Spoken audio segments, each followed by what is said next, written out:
another thing, related thing, which you have also referred to in your economic surveys, of course, on this demonetization and impact of it on the informal and the unorganized sector. So, 4 months have almost, 100 days have passed by. What is the sense that you are getting? I'm sure you're getting reports of people of distress in certain sectors which are dependent a lot on cash.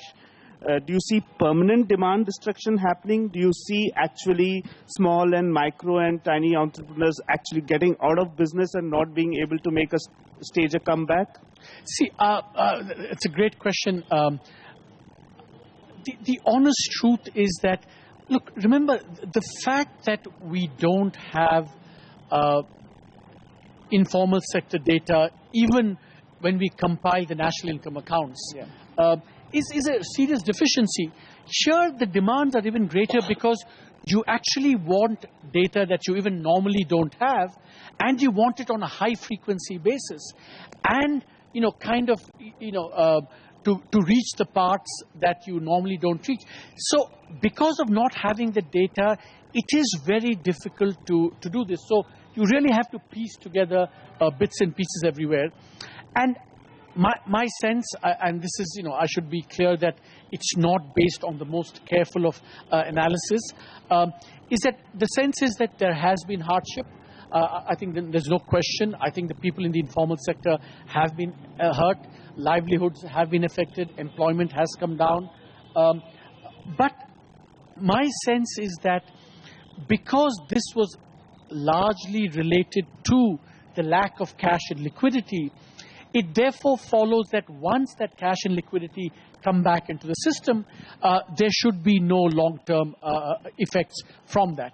And that's very much, I think, the way we're treating it. If you look, for example, at how the economy is being remonetized, my sense is that it is happening at a nice clip. And we estimate in the survey that within a month or two, we will be close to what I think the economy needs, and hopefully at that point we won't have to say, please don't overdraw. Yeah, my name is Sudhir Goenka. I work for Hero Group.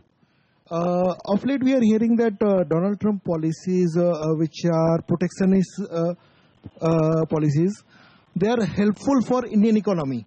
Mr. Mukesh Ambani made a statement. It's an opportunity for us Indians to look within the economy.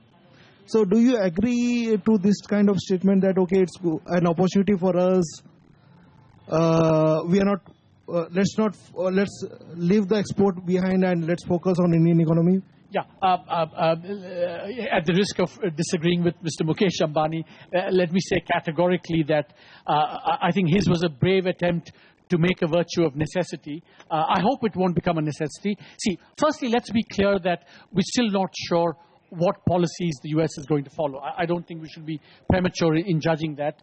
But I'm absolutely, from the bottom of my heart and every bone, I believe that India cannot grow at 8 to 10% unless our exports grow at about 15 to 20%. The notion that somehow we can grow rapidly based on our domestic markets and therefore this is an opportunity, it just flies in the face of all the historical evidence. If you look at the East Asian tigers, all of them grew at close to double digit because they grew. And in the rapid phase of India's exports, when we grew at about 8 to 9%, our exports, not just in services, but in manufacturing, grew at about 20 to 25% every year in dollar terms. So the notion that this is somehow, it would be a boon if the world went protectionist is complete nonsense.